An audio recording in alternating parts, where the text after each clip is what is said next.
जय जगन्नाथ शुभ सकाळ। आज हूँ 25 डिसेम्बर बुधवार। आज दिन सारा अनेक गुरुत्वपूर्ण खबर आसी तेणु वीडियो को शेष पर्यंत निश्चय देखिए।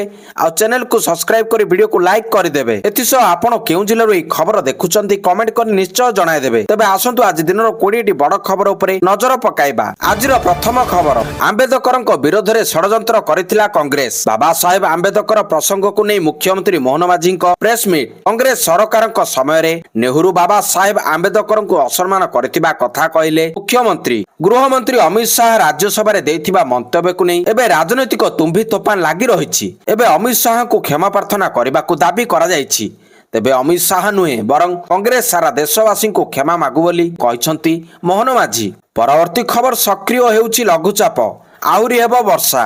दक्षिण पश्चिम संलग्न पश्चिम केंद्रीय बंगोपसागर रे सुदृश्य लघुचाप सक्रिय होबारे लागिछि। आसंता 24 घंटा दुर्बल होई लघुचापर रूप नेब। सुदृश्य लघुचाप प्रभाव रे राज्यर विभिन्न जिल्ला रे वर्षा आरंभ होइछि। उत्तर उपकूल समेत दक्षिण ओडिशार जिल्ला गुड़िकरे हालुका मध्यम धरणर वर्षा संभावना अछि। खोर्धा, गंजाम, गजपति रे वर्षा हेबो। 26 रु 27 तारिख पर्यंत ई वर्षा लागि रहिबो। 28 तारिख रु राज्य रे वर्षा नथिबा पाणीपाग विभाग पक्षरु कुहा जायछि। अदुनिया वर्षा पई राज्य रे चासी हैरान हेउछंती। परवर्ती खबर, पुरी रे सर्वबृहत सांता क्लज। क्रिसमस उपलक्षे पुरी बेलाभूमि रे विश्वर सर्वबृहत बालुका कला नुआ विश्व रेकर्ड पई प्रचेष्टा करी अंतर्जातीय बालुका शिल्पी पद्मश्री सुदर्शन पट्टनायक बालुका कला रे चॉकलेट इंस्टॉलेशन सांता क्लज कृतिटी को प्रस्तुति करुछंती। 160 फुट लंब एवं 100 फुट चौड़ार এই कृतिटी विश्व रेकर्ड पई प्रस्तुत होईछि। 16,000 स्क्वायर फुट अंचल रे प्रस्तुत এই बालुका कला रे प्राय 550 केजी चॉकलेट इंस्टॉल करा जायछि। परवर्ती खबर, फेब्रुआरी 23 रे भारत पाकिस्तान लड़ई आसिला चैंपियंस ट्रॉफी क्रिकेट खेल सूची। फेब्रुआरी 23 रे भारत पाकिस्तान मैच हेबो। दुबई रे हेबो हाई वोल्टेज मुकाबला। फेब्रुआरी 19 रु आरंभ हेबो चैंपियंस ट्रॉफी। फेब्रुआरी 20 रे भारत बांग्लादेश मैच हेबो। मार्च 9 तारिख रे लाहौर ठारे फाइनल मैच। भारत फाइनल गले दुबई रे हेबो मैच। उद्घाटनी मैच खेलिबो पाकिस्तान न्यूजीलैंड। परवर्ती खबर, 3 रु विश्व प्रसिद्ध धनुयात्रा। जनवरी 3 रु आरंभ होब विश्व प्रसिद्ध धनुयात्रा। जनवरी 3 रु आरंभ होई जनवरी 13 पर्यंत चालिबो ई यात्रा। एने भुवनेश्वर स्थित पर्यटन विभागर सम्मेलनी कक्ष रे एक समीक्षा बैठक अनुष्ठित होई जायछि। एई बैठक रे माननीय उपमुख्यमंत्री श्रीमती प्रभाती परिडा अध्यक्षता करी कहिथिले जे बरगड़ धनुयात्रा हमर गर्व और गौरव। विश्वर सर्वबृहत मुक्ताकाश रंगमंच भावे स्वीकृति प्राप्त बरगड़ धनुयात्रा भगवान कृष्ण तांको बाल्यकाल और तांको राक्षस मामू कंसक कहानी उपरे आधारित। एहार आयोजन केवल बरगड़ जिला प्रशासन को दायित्व नुहे, यह आम समस्तंकर सामूहिक दायित्व बोली श्रीमती परिडा मत प्रकाश करिसंती। परवर्ती खबर, भिड़ दृष्टि केवल सिंहद्वार दे प्रवेश निष्पत्ति। श्री जगन्नाथ मंदिर रे नूतन धाड़ी दर्शन व्यवस्था कार्यकारी पूर्व सेवकों सह आलोचना कराजिबो। चलित मास 27 रे परीक्षामूलक भावे धाड़ी दर्शन व्यवस्था कार्यकारी कराजिबो बोली मुख्य प्रशासक डॉक्टर अरविंद कुमार पाढ़ी कहचंती। नाट मंडप धाड़ी दर्शन व्यवस्था आरंभ हेले भी भीतर काठ दर्शन बंद हेबनी। जदि यह सफल हुए तेबे नुआ वर्षरु नाट्य मंडप धाड़ी दर्शन आरंभ हेबो। किंतु सेथिरे जदि किछि समस्या उपुजे तेबे नुआ वर्ष परे परिवर्तित धाड़ी दर्शन व्यवस्था लागू करा हेबो। परीक्षामूलक धाड़ी दर्शन बेले त्रुटि विच्युति को अनुध्यान पई जिलापालक अध्यक्षता रे एसपी कमांडर और अन्य मानकु नै एक कमिटी गठन करा जायछि। परवर्ती खबर, धानर मान खराब थिले मध्य किनिबे सरकार। अदिनिया वर्षा कारणरू विभिन्न जिल्ला रे धान चाषी माने संकट रे पडिछंती। वर्तमान धान अमल सहित मंडी रे बिक्री प्रक्रिया चलिथिबा बेले वर्षा रे धान बिल रे गजा होई गलानी। अनेक स्थान रे मंडी मानकरे मध्य समान अवस्था। खाद्य जोगाण मंत्री कहिसंती जे पाग खराब जोगु किछि मंडी खोलिबारे विलंब हेउछि, किंतु वर्षा पई आगुआ मंडी खोला हेबनी। वर्षा रे जहार धान खेती होइछि आकलन करी उचित मूल्य दिया जिवो। एई पर्यंत बिक्री हेलानी 7.5 लाख मेट्रिक टन रो धान। 1.5 लाख कृषकक अकाउंट को सीधा टंका जाइछि। 2100 कोटी टंका दिया जाइथिबा बेले टीए मध्य अभियोग एई पर्यंत आसिनी बोली कहिसंती मंत्री। परवर्ती खबर, आंबेडकर को नै मंतव्य प्रसंग रे कांग्रेस को कड़ा समालोचना करिसंती मुख्यमंत्री। बाबा साहेब आंबेडकर प्रसंग को नै मुख्यमंत्री मोहन माझीଙ୍କ प्रेस मीट। गृहमंत्री अमित शाह राज्यसभा रे देथिबा मंतव्य को नै राजनीतिक तुम्बी तोफान लागि रहिछि। एबे अमित शाह को क्षमा प्रार्थना करबाकू दाबी करिछि कांग्रेस। तेबे कांग्रेस सरकार समय रे नेहरू बाबा साहेब आंबेडकर को असम्मान करथिबा कथा कहले मुख्यमंत्री। कांग्रेस प्रथमे क्षमा प्रार्थना करबा उचित। कांग्रेस आंबेडकर को नियमित असम्मानित करि आसिछि। आंबेडकर को निर्वाचन रे पराजित करबाकू चेष्टा करा जायछि। ଆମ୍ବେଦକରଙ୍କୁ ପରାଜିତ କରିଥିବା ପ୍ରାର୍ଥୀଙ୍କୁ ପଦ୍ମ ବିଭୂଷଣ ଦେଇଛନ୍ତି। ସାମାଜିକ ଓ ରାଜନୈତିକ କ୍ଷେତ୍ରରେ ଭାରତବର୍ଷର ଜ୍ଞାନୀ ଓ ଅବଦାନ ଥିବା ବ୍ୟକ୍ତିଙ୍କୁ କଂଗ୍ରେସ ପରିହାସ କରିଛି। ତେଣୁ କଂଗ୍ରେସ ଆମ୍ବେଦକରଙ୍କୁ ନେଇ ଶସ୍ତା ରାଜନୀତି ବନ୍ଦ କରୁ ବୋଲି କହିଛନ୍ତି ମୁଖ୍ୟମନ୍ତ୍ରୀ। ଆମ୍ବେଦକର ସମ୍ମାନ ସପ୍ତାହ ପାଳିବ କଂଗ୍ରେସ। ବାବା ସାହେବ ଆମ୍ବେଦକର ପ୍ରସଙ୍ଗରେ କେନ୍ଦ୍ର ଗୃହମନ୍ତ୍ରୀ ଅମିତ ଶାହଙ୍କ ବୟାନ ବିରୋଧରେ ତାତିଲା କଂଗ୍ରେସ। ସଂସଦ ପରେ ସଡ଼କରେ ଆମ୍ବେଦକରଙ୍କ ଅପମାନ ବିରୋଧରେ ପ୍ରତିବାଦ କରିବ କଂଗ୍ରେସ। ସଂସଦରେ କେନ୍ଦ୍ର ଗୃହମନ୍ତ୍ରୀଙ୍କ ମନ୍ତବ୍ୟକୁ ବିରୋଧ କରି ଆମ୍ବେଦକରଙ୍କ ପ୍ରତିମୂର୍ତ୍ତିରେ କଂଗ୍ରେସ ନେତାମାନେ ପୁଷ୍ପମାଲ୍ୟ ପ୍ରଦାନ କରିଛନ୍ତି। ପରବର୍ତ୍ତୀ ଖବର, ଚାଷୀଙ୍କ ମହମବତୀ ଶୋଭାଯାତ୍ରା। ସାରା ଦେଶରେ ଚାଷୀ କରିବେ ମହମବତୀ ଶୋଭାଯାତ୍ରା। ବରିଷ୍ଠ ଚାଷୀ ନେତା ଜଗଜିତ ସିଂ ଚଳାଇଥିବା ଆମରଣ ଅନଶନକୁ ସମ୍ମାନ ଜଣାଇ ଦେଶବ୍ୟାପୀ ଚାଷୀ କରିବେ ମହମବତୀ ଶୋଭାଯାତ୍ରା। ଏହି ଅଭିଯାନରେ ସାମିଲ ହେବେ ସଂଯୁକ୍ତ କିଷାନ ମୋର୍ଚ୍ଚା ଓ କିଷାନ ମଜଦୁର ମୋର୍ଚ୍ଚା। ଏହା ସହ ଆସନ୍ତା 26ରେ ତାଲେୱାଲଙ୍କ ଅନଶନ 1 ମାସ ପୁରୁଥିବାରୁ ସେହିଦିନ ସବୁଠି ପ୍ରତୀକାତ୍ମକ ଅନଶନ କରାଯିବ। ଶସ୍ୟର MSP ଲାଗି ଆଇନଗତ ଗ୍ୟାରେଣ୍ଟି ପ୍ରଦାନ ସହ ବିଭିନ୍ନ ଚାଷୀ ସମସ୍ୟା ନେଇ ଗତ ନଭେମ୍ବର 26ରେ ସଙ୍ଗୁର ସ୍ଥିତ ଖାନାଉରି ସୀମାରେ ଅନଶନ କରୁଛନ୍ତି ତାଲେୱାଲ। ସେପଟେ କେନ୍ଦ୍ର ସରକାର ଚାଷୀଙ୍କ ଦାବି ପୂରଣ କରିବାକୁ ଦାବି ଦୋହରାଉଛନ୍ତି ଚାଷୀ ସଂଗଠନ। ସଂଗରୁର ସ୍ଥିତ ଖାଉନାରୀ ସୀମାରେ ଅନଶନ କରୁଛନ୍ତି ତାଲେୱାଲ। ସେପଟେ କେନ୍ଦ୍ର ସରକାର ଚାଷୀଙ୍କ ଦାବି ପୂରଣ କରିବାକୁ ଦାବି ଦୋହରାଇଛନ୍ତି ଚାଷୀ ସଂଗଠନ। ପରବର୍ତ୍ତୀ ଖବର, ରାଧାନାଥ ଉଚ୍ଚତର ଶିକ୍ଷା ଅନୁଧ୍ୟାନ ପ୍ରତିଷ୍ଠାନର ଶତବାର୍ଷିକୀ ସମାରୋହ ଯୋଗଦେଲେ କେନ୍ଦ୍ରମନ୍ତ୍ରୀ ଧର୍ମେନ୍ଦ୍ର ପ୍ରଧାନ। ସ୍କୁଲ ଛାତ୍ରଛାତ୍ରୀଙ୍କ ପାଇଁ ଓଡ଼ିଶାରେ ଶିକ୍ଷକ ଓ ଶିକ୍ଷାର ବିକାଶ ହେବ। ଶିକ୍ଷକ ମାନଙ୍କର ଆବଶ୍ୟକତା, ଯୁବକ ଯୁବତୀଙ୍କ ସ୍ୱାର୍ଥ ଓ ରାଜ୍ୟର ଉଜ୍ଜଳ ଭବିଷ୍ୟତକୁ ଦୃଷ୍ଟିରେ ରଖି କେନ୍ଦ୍ର ଓ ରାଜ୍ୟ ସରକାରଙ୍କ ମିଳିତ ସହଯୋଗରେ ଦାୟିତ୍ୱ ନିଆଯିବ। ଏକଥା ମଙ୍ଗଳବାର କଟକ ସ୍ଥିତ ରାଧାନାଥ ଉଚ୍ଚତର ଶିକ୍ଷା ଅନୁଧ୍ୟାନ ପ୍ରତିଷ୍ଠାନର ଶତବାର୍ଷିକୀ ସମାରୋହରେ ଯୋଗଦେଇ କହିଛନ୍ତି କେନ୍ଦ୍ର ଶିକ୍ଷାମନ୍ତ୍ରୀ ଧର୍ମେନ୍ଦ୍ର ପ୍ରଧାନ। ପ୍ରତିଷ୍ଠାନର ଶତବାର୍ଷିକୀ ପୂରଣ ହେବା ଅବସରରେ ଶୁଭେଚ୍ଛା ଜଣାଇବା ସହ ପ୍ରଧାନ କହିଛନ୍ତି ଯେ ଶିକ୍ଷକ ମାନଙ୍କୁ ପ୍ରଶିକ୍ଷଣ ପ୍ରଦାନ କରି ରାଜ୍ୟରେ ଗୁଣାତ୍ମକ ଶିକ୍ଷାର ବିକାଶ କରିବା ଲକ୍ଷ୍ୟରେ 1869ରେ କଟକ ନର୍ମାଲ ସ୍କୁଲ ପ୍ରତିଷ୍ଠା ହୋଇଥିଲା। ପରେ ଏହାର ନାମ ବଦଳି କଟକ ଟ୍ରେନିଂ ସ୍କୁଲ ଏବଂ ପରବର୍ତ୍ତୀ ପର୍ଯ୍ୟାୟରେ କଟକ ଟ୍ରେନିଂ କଲେଜ କରାଯାଇଥିଲା। ପରବର୍ତ୍ତୀ ଖବର, ପୁଷ୍ପା ଷ୍ଟାରଙ୍କୁ 4 ଘଣ୍ଟା ଜେରା। ବକ୍ସ ଅଫିସରେ ରାଜ କରୁଛି ପୁଷ୍ପା 2, କିନ୍ତୁ ରିଲିଜ ଦିନଠାରୁ ବଢିଛି ପୁଷ୍ପା ଫେମ୍। ଅଲ୍ଲୁ ଅର୍ଜୁନଙ୍କ ସମସ୍ୟା, ସନ୍ଧ୍ୟା ଥିଏଟରରେ ଦଳାଚକଟା ମାମଲାରେ ତାଙ୍କୁ ଗତକାଲି ଜେରା କରିଛି ହାଇଦ୍ରାବାଦ ପୋଲିସ। ପ୍ରାୟ 4 ଘଣ୍ଟା ପଚରାଉଚରା ପରେ ଥାନାରୁ ବାହାରିଥିଲେ ଅଲ୍ଲୁ। ସବୁ ପ୍ରଶ୍ନର ସେ ଉତ୍ତର ଦେଇଥିବା ସୂଚନା ମିଳିଛି। ଏବେ ପୁଣି ଥରେ ଅଲ୍ଲୁଙ୍କୁ ପଚରାଉଚରା ପାଇଁ ସମନ ଆସିପାରେ। ଏପରିକି ଅଲ୍ଲୁକୁ ନେଇ କ୍ରାଇମ ସିନ୍ ରିଏକ୍ରେସନ ବି କରିପାରେ ପୋଲିସ। ପରବର୍ତ୍ତୀ ଖବର, 350 ଫୁଟ ତଳକୁ ଖସିଲା ସେନା ଗାଡି, 5 ଯବାନ ମୃତ।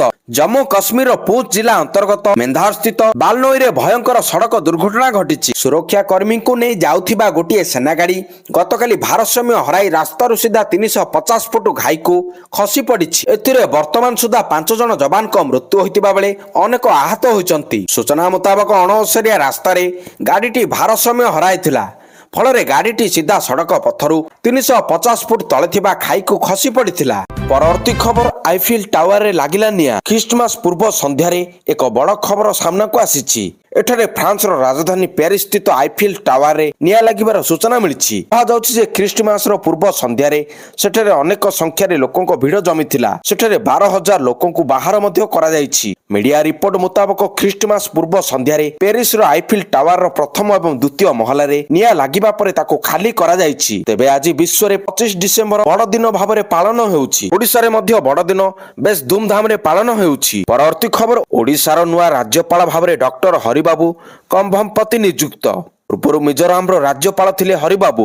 ରଘୁବର ଦାସଙ୍କ ଇସ୍ତଫା ପରେ ନୂଆ ରାଜ୍ୟପାଳ ଭାବେ ନିଯୁକ୍ତି ହେଲେ ହରିବାବୁ। ରାଜ୍ୟପାଳ ଦାୟିତ୍ୱ ଗ୍ରହଣ କରିବା ପୂର୍ବରୁ ଆନ୍ଧ୍ରରେ ବିଜେପି ରାଜ୍ୟ ସଭାପତି ଥିଲେ। 2014ରେ ବିଶାଖାପାଟଣାରୁ ଲୋକସଭାକୁ ନିର୍ବାଚିତ ହୋଇଥିଲେ। ହରିବାବୁ ପ୍ରଥମ ତେଲୁଗୁ ବ୍ୟକ୍ତି ଯିଏ ଉତ୍ତର ପୂର୍ବ ଭାରତ ମିଜୋରାମରେ ରାଜ୍ୟପାଳ ଦାୟିତ୍ୱ ଗ୍ରହଣ କରିଛନ୍ତି। ପରବର୍ତ୍ତୀ ଖବର, ବିଇଡି ପାଠ୍ୟକ୍ରମ ପାଇଁ ଖୋଲିବ ଅଧିକ ଅନୁଷ୍ଠାନ। ରାଜ୍ୟରେ ଶିକ୍ଷକଙ୍କ ଶିକ୍ଷାର ବିକାଶ ହେବ।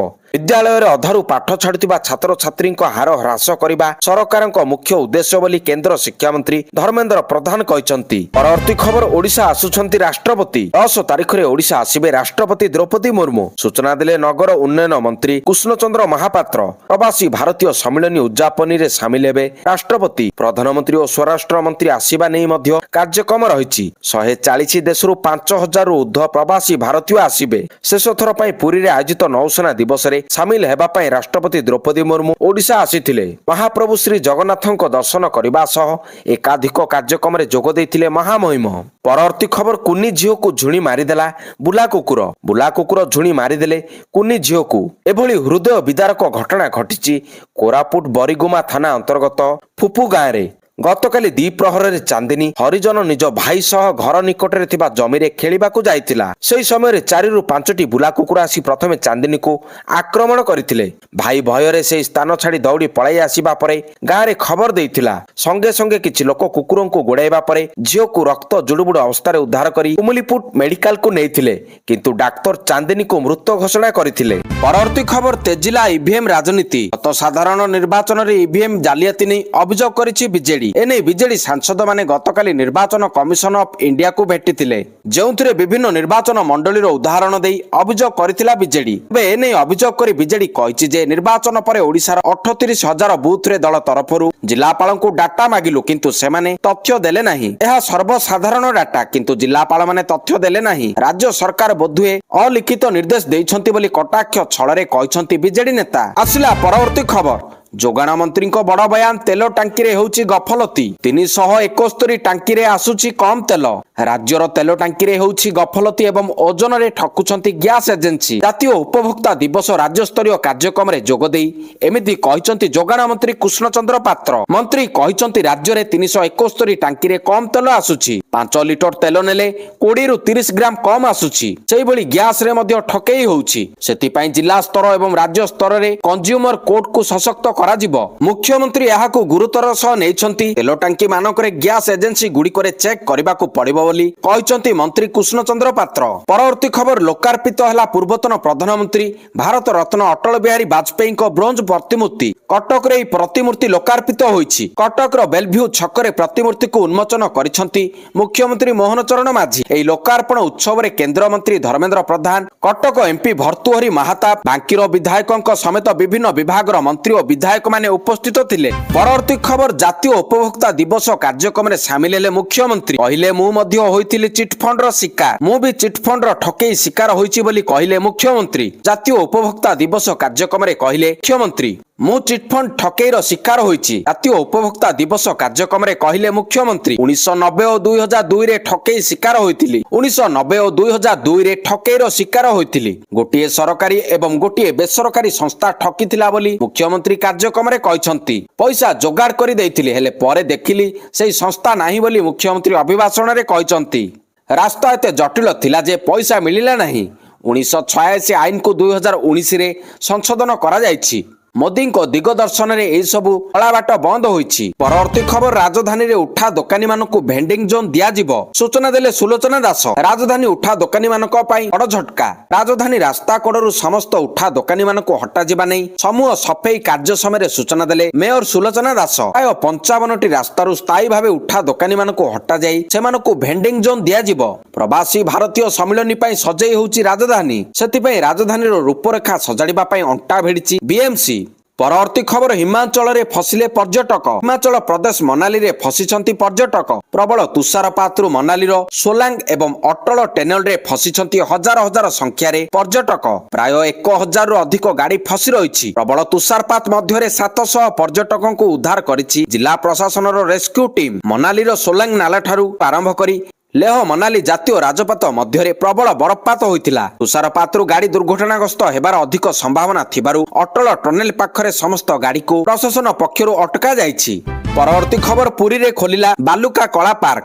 ଅନ୍ତର୍ଜାତୀୟ ବାଲୁକା ଶିଳ୍ପୀ ମାନସ କୁମାର ସାହୁଙ୍କ ବାଲୁକା ପାର୍କ ପୁନଃ ଲୋକାର୍ପିତ କରାଯାଇଛି। ଖ୍ରୀଷ୍ଟମାସ ଅବସରରେ ସବୁ ବର୍ଷ ଭଳି ଚଳିତ ବର୍ଷ ମଧ୍ୟ ପୁରୀ ଲାଇଟ୍ ହାଉସ୍ ନିକଟସ୍ଥ ବାଲୁକା ପାର୍କରେ ମାନସ ସାହୁ ୟୁରୋପିଆନ ଢାଞ୍ଚାରେ ବାଲୁକା କଳା ପ୍ରସ୍ତୁତ କରିଛନ୍ତି। ଭାରତର ଏହା ଏକମାତ୍ର ବାଲୁକା କଳା ପାର୍କ ଯେଉଁଥିରେ ସମସ୍ତେ ନିଃଶୁଳ୍କରେ ବର୍ଷ ବର୍ଷ ଧରି ବାଲୁକା କଳା ଦେଖିପାରିବେ। ଏଥିରେ ବିଭିନ୍ନ ଥିମ୍କୁ ନେଇ ବାଲୁକା କଳା କରାଯାଇଛି। ପରବର୍ତ୍ତୀ ଖବର, ଜାନୁଆରୀରେ ବିକ୍ରି ହୋଇପାରିବ ପାର୍ଟ ପ୍ଲଟ। ଆବଶ୍ୟକ ପଡ଼ିଲେ ହେବ ରେରା ଆଇନର ସଂଶୋଧନ, ଆଉ ରହିବନି ସମସ୍ୟା, ଏଭଳି କହିଛନ୍ତି ରାଜସ୍ୱ ମନ୍ତ୍ରୀ ସୁରେଶ ପୂଜାରୀ। ଏଥିସହ ସେ କହିଛନ୍ତି ଡିସେମ୍ବର 31 ବୈଠକରେ ସମାଧାନର ବାଟ ବାହାରିଯିବ। ରେରା ଆଇନ ଆବଶ୍ୟକ ପଡ଼ିଲେ ସଂଶୋଧନ ହେବ। ପୂର୍ବରୁ ରେରା କମିଟିକୁ ଏନେଇ କୁହାଯାଇଛି ଆଇନ ଶବ୍ଦ ସଂଯୋଜନାରେ ଅସୁବିଧା ଥିଲା। ବେଆଇନ ଭାବେ ପାର୍ଟ ପ୍ଲଟ ରେଜିଷ୍ଟ୍ରେସନ ହୋଇଛି। 31 ଜଣ ଜିଲ୍ଲା ରେଜିଷ୍ଟର ସବ ରେଜିଷ୍ଟରଙ୍କୁ ତାଲିକା ମଧ୍ୟ ବିଭାଗ ପ୍ରସ୍ତୁତ କରାଯାଇଛି। ସେମାନେ କେତେ ଭଲ ଉଦ୍ଦେଶ୍ୟ ଥିଲା କେତେ ମନ୍ଦ ଥିଲା ତାର ମଧ୍ୟ ଖୋଳତାଡ଼ ହେବ। ପରବର୍ତ୍ତୀ ଖବର ଓମଫେଡ୍ ଡ୍ରାଇଭରଙ୍କର ଆନ୍ଦୋଳନ। ଓମଫେଡ୍ ଡ୍ରାଇଭରଙ୍କୁ ପୋଲିସର ଅଟକ ପ୍ରତିବାଦରେ ଧାରଣା। ନରାସ୍ଥିତ ଓମଫେଡ୍ ସେଣ୍ଟର ଆଗରେ ଓମଫେଡ୍ ଠିକା ଡ୍ରାଇଭର ମାନେ ଆନ୍ଦୋଳନ କରିଛନ୍ତି। ଡ୍ରାଇଭରଙ୍କ ଆନ୍ଦୋଳନ ପାଇଁ ପୁରୀ କଟକ ଭୁବନେଶ୍ୱର ଜଟଣୀକୁ ଯାଇପାରୁନାହିଁ ଓମଫେଡ୍ କ୍ଷୀର। ପାଖାପାଖି ଲକ୍ଷେ ଲିଟରରୁ ଅଧିକ କ୍ଷୀର ଯୋଗାଣ ନ ହୋଇ ଅଟକି ରହିଛି। 20ରୁ 30 ଜଣ ଡ୍ରାଇଭର ଆନ୍ଦୋଳନକୁ ଓହ୍ଲାଇଛନ୍ତି। ଘଟଣାସ୍ଥଳରେ ପୋଲିସ ପହଞ୍ଚି ଡ୍ରାଇଭରଙ୍କ ସହ ଆଲୋଚନା କରିଛି। ପରବର୍ତ୍ତୀ ଖବର ପୋଲିସ କ୍ୟାମ୍ପ ଉପରେ ନକ୍ସଲ ହମଲା 2 ଯବାନ ଆହତ। ମାଲକାନଗିରି ଜିଲ୍ଲା ସୀମାନ୍ତ ଛତିଶଗଡ଼ର ସୁକମା ଜିଲ୍ଲା ଅନ୍ତର୍ଗତ ଚିନ୍ତଲନାର ଥାନା ଅଞ୍ଚଳର ଗୋମୁଗୁଡା ପୋଲିସ କ୍ୟାମ୍ପ ଉପରେ ନକ୍ସଲ ହମଲା କରିଛନ୍ତି। ଏହି ନକ୍ସଲ ଆକ୍ରମଣରେ 2 ଜଣ ଯବାନ ଆହତ ଅଛନ୍ତି। ଆହତ ଯବାନଙ୍କୁ ସ୍ଥାନୀୟ ମେଡିକାଲରେ ଭର୍ତ୍ତି କରାଯାଇଛି। 2 ଆହତ ଯବାନ ବିପଦମୁକ୍ତ ଥିବା ଡାକ୍ତର କହିଛନ୍ତି। ପରବର୍ତ୍ତୀ ଖବର ଭୋଟ ଅସଙ୍ଗୀତକୁ ନେଇ ବିଜେଡିର ସନ୍ଦେହ। 2024 ସାଧାରଣ ନିର୍ବାଚନରେ ଭୋଟ ଗଡ଼ବଡ଼କୁ ନେଇ ସାରା ଓଡ଼ିଶାରେ ସନ୍ଦେହ ସୃଷ୍ଟି ହୋଇଛି। ତେଣୁ ଭାରତୀୟ ନିର୍ବାଚନ କମିଶନଙ୍କୁ ବିଜେଡି ପ୍ରତିନିଧି ଗତକାଲି ଭେଟିଥିଲେ। ହେଲେ ନିର୍ବାଚନକୁ 6 ମାସ ବିତିଥିଲେ ମଧ୍ୟ ବର୍ତ୍ତମାନ ପର୍ଯ୍ୟନ୍ତ ତଥ୍ୟ ମିଳିନାହିଁ। ନିର୍ବାଚନ ସରିବା ପରେ ସବୁ ବୁଥ ପାଇଁ ଜିଲ୍ଲାପାଳଙ୍କୁ ତଥ୍ୟ ମାଗିଥିଲୁ ହେଲେ ସେମାନେ ଦେଲେ ନାହିଁ। ଏହି ତଥ୍ୟ ପାଇବା ଅଧିକାର ସମସ୍ତଙ୍କର ଅଛି। ଏଭଳି ସାଂଘାତିକ ଅଭିଯୋଗ ଆଣିଛି ବିଜେଡି। ପରବର୍ତ୍ତୀ ଖବର ଶୀତ ଅବକାଶ ପାଇଁ 25ରୁ ହାଇକୋର୍ଟ ଛୁଟି। ଜାନୁଆରୀ 2ରୁ ଖୋଲିବ କୋର୍ଟ। ଆସନ୍ତା 25 ତାରିଖରୁ ହାଇକୋର୍ଟଙ୍କ ଶୀତ ଅବକାଶ ଆରମ୍ଭ ହେଉଛି। ସେହି ଦୃଷ୍ଟିରୁ ଆସନ୍ତା ମଙ୍ଗଳବାର ଅଦାଲତଙ୍କ ଶେଷ କାର୍ଯ୍ୟ ଦିବସ। ଜାନୁଆରୀ 2 ତାରିଖରେ କୋର୍ଟ ଖୋଲିବ। ଛୁଟି ସମୟରେ 25ରୁ 27 ତାରିଖ ପର୍ଯ୍ୟନ୍ତ ଜଷ୍ଟିସ ଆଦିତ୍ୟ କୁମାର ମହାପାତ୍ର ଆବାସକାଳୀନ ବିଚାରପତି ଭାବରେ ଜରୁରୀକାଳୀନ ମାମଲାର ଶୁଣାଣି କରିବେ। ସେହିପରି 29ରୁ ଜାନୁଆରୀ 1 ତାରିଖ ପର୍ଯ୍ୟନ୍ତ ଜଷ୍ଟିସ MS ରମଣ ଅବକାଶକାଳୀନ ବିଚାରପତି ଭାବରେ ମାମଲାର ଶୁଣାଣି କରିବେ ବୋଲି ହାଇକୋର୍ଟ ପକ୍ଷରୁ ଜାରି ବିଜ୍ଞପ୍ତିରୁ ସୂଚନା ମିଳିଛି। ପରବର୍ତ୍ତୀ ଖବର ଖୁବ୍ ଶୀଘ୍ର କୁକୁର ବନ୍ଧ୍ୟାକରଣ ହେବ। ଭୁବନେଶ୍ୱରରେ ବଢିଛି କୁକୁର ଆତଙ୍କ। ବଢୁଥିବା କୁକୁରଙ୍କ ସଂଖ୍ୟା ପାଇଁ ବିଭିନ୍ନ ପ୍ରକାର ସମସ୍ୟା ଉଠୁଛି। କୁକୁରଙ୍କ କାରଣରୁ ରାଜଧାନୀରେ ଦୁର୍ଘଟଣା ମଧ୍ୟ ବଢୁଛି। ଅନେକ ସମୟରେ ଏପରି ମଧ୍ୟ ଦେଖାଯାଇଛି କି ରାଜଧାନୀ ଗଳିକନ୍ଦିରେ କୁକୁରମାନେ ଲୋକଙ୍କ ଉପରେ ଆକ୍ରମଣ କରୁଛନ୍ତି, ଯେଉଁଥିପାଇଁ କୁନି ପିଲା ଓ ବୃଦ୍ଧ ବୃଦ୍ଧା ଗୁରୁତର ଆହତ ହୋଇଛନ୍ତି। ତେଣୁ ଏହାକୁ ଦୃଷ୍ଟିରେ ରଖି ବିଏମସି ପକ୍ଷରୁ ପଦକ୍ଷେପ ନିଆଯାଇଛି। ପରବର୍ତ୍ତୀ ଖବର ଦିଲ୍ଲୀରେ ଚମକିବେ ଓଡ଼ିଶା କ୍ୟାଡେଟ୍। ଆସନ୍ତା ଜାନୁଆରୀ 26ରେ ସାଧାରଣତନ୍ତ୍ର ଦିବସରେ ଦିଲ୍ଲୀ କର୍ତ୍ତବ୍ୟ ପଥରେ ଚମକିବେ ଓଡ଼ିଶା ଏନସିସି କଣ୍ଟିଜେଣ୍ଟ। ଏନେଇ ଗଲା 3 ମାସ ହେଲା ଚାଲିଥିବା କଠିନ ପ୍ରସ୍ତୁତି ଏବେ ପହଞ୍ଚିଛି ଅନ୍ତିମ ପର୍ଯ୍ୟାୟରେ। ରାଜ୍ୟର ବିଭିନ୍ନ ଜିଲ୍ଲାରୁ 75,000 କ୍ୟାଡେଟଙ୍କ ମଧ୍ୟରୁ ବିଭିନ୍ନ ଗ୍ରାଉଣ୍ଡରେ ଫାଇନାଲକୁ ଉନ୍ନୀତ ହୋଇଛନ୍ତି 127 ଜଣ ବଛା ବଛା କ୍ୟାଡେଟ୍। ଭୁବନେଶ୍ୱର ସୈନିକ ସ୍କୁଲ ପରେଡ୍ ଗ୍ରାଉଣ୍ଡରେ ଏନେଇ କସରତ ଚଳାଇଛନ୍ତି କ୍ୟାଡେଟ୍। ପରବର୍ତ୍ତୀ ଖବର ଉଡ଼ିବେନି ମଶାମାଛି। ମହାକୁମ୍ଭ ମେଳାରେ ଲକ୍ଷାଧିକ ଶ୍ରଦ୍ଧାଳୁଙ୍କ ସମାଗମ ହେବ। ଦେଶ ବିଦେଶରୁ ସାଧୁ ସନ୍ଥମାନେ ଯୋଗ ଦେବେ। ତେବେ ମହାକୁମ୍ଭ 2025କୁ ଆରାମଦାୟକ ଓ ସ୍ମରଣୀୟ କରି ରଖିବା ପାଇଁ ଉତ୍ତରପ୍ରଦେଶ ସରକାରଙ୍କ ପକ୍ଷରୁ ବ୍ୟାପକ ବ୍ୟବସ୍ଥା ଗ୍ରହଣ କରାଯାଇଛି। ଏଥର ଲକ୍ଷ୍ୟ ରହିଛି ମହାକୁମ୍ଭ ସ୍ଥଳକୁ ସଫାସୁତୁରା ଓ ସ୍ୱାସ୍ଥ୍ୟକର କରାଯିବ। ମେଳା ସମୟରେ ମାସାଧିକ କାଳ ଏହି ସ୍ଥାନରେ ମଶାମାଛି ଉଡ଼ିବେ ନାହିଁ। ଏଥିପାଇଁ ସ୍ୱାସ୍ଥ୍ୟ ବିଭାଗ ପକ୍ଷରୁ ପଦକ୍ଷେପ ନିଆଯାଇଛି। ଏହି ନୂଆ ବ୍ୟବସ୍ଥାରେ ସ୍ୱୟଂଚାଳିତ ମିଷ୍ଟ ବ୍ଲୋୟର ମେସିନ ସବୁକିଛି ଲଗାଯିବ। କଲ୍ ପାଇବାର 30 ମିନିଟ୍ ଭିତରେ ମହାକୁମ୍ଭ ମେଳା ଅଞ୍ଚଳରେ ମଶାମାଛିଙ୍କୁ ଉଡ଼ାଯିବାର ବ୍ୟବସ୍ଥା ହୋଇଛି। ଶ୍ରଦ୍ଧାଳୁମାନଙ୍କୁ ସ୍ୱାସ୍ଥ୍ୟକର ପରିବେଶରେ ରଖାଯିବ। କେବଳ ଶ୍ରଦ୍ଧାଳୁ ନୁହନ୍ତି, ଆଖଡ଼ାରେ ସାଧୁ ସନ୍ଥଙ୍କୁ ମଧ୍ୟ ଆରାମଦାୟକ ପରିବେଶରେ ରଖାଯିବାର ବ୍ୟବସ୍ଥା ହୋଇଛି। ଆଜିର ଶେଷ ଖବର ମୋବାଇଲ ଫୋନ ବ୍ୟବହାରକାରୀଙ୍କ ପାଇଁ ଆଶ୍ୱସ୍ତିକର ଖବର। ଫୋନରେ କେବଳ କଲ୍ କିମ୍ବା SMS କରୁଥିଲେ ଆଉ ନିରୁପାୟ ହେବାକୁ ପଡ଼ିବ ନାହିଁ। ଡାଟା ପ୍ୟାକ୍ ଯୋଡ଼ା ଥିବା କିମ୍ବା ପ୍ୟାକ୍ ରିଚାର୍ଜ କରିବାକୁ ପଡ଼ିବ ନାହିଁ। ଡୁଆଲ ସିମ୍ ଫୋନରେ ଦ୍ୱିତୀୟ ସିମ୍ ଆକ୍ଟିଭ ରଖିବାକୁ ବି ଅଯଥା ଖର୍ଚ୍ଚାନ୍ତ ଦେବାକୁ ପଡ଼ିବ ନାହିଁ। ଉପଭୋକ୍ତାଙ୍କୁ ନିଜର ଆବଶ୍ୟକତା ଅନୁସାରେ ଟାରିଫ ଭାଉଚର ଆଣିବାକୁ ନୂଆ ନିୟମ ଜାରି କରିଛନ୍ତି କେନ୍ଦ୍ର ସରକାରଙ୍କ ଟେଲିକମ ନିୟାମକ ସଂସ୍ଥା ଟ୍ରାଇ। ଦର୍ଶକ ବନ୍ଧୁ, ଏହା ଥିଲା ଆଜି ଦିନର କିଛି ମୁଖ୍ୟ ଖବର। ଯଦି ଖବର ଆପଣମାନଙ୍କୁ ଭଲ ଲାଗିଥାଏ ତାହେଲେ ଭିଡ଼ିଓକୁ ବହୁମାତ୍ରାରେ ସେୟାର କରିବେ। ଧନ୍ୟବାଦ।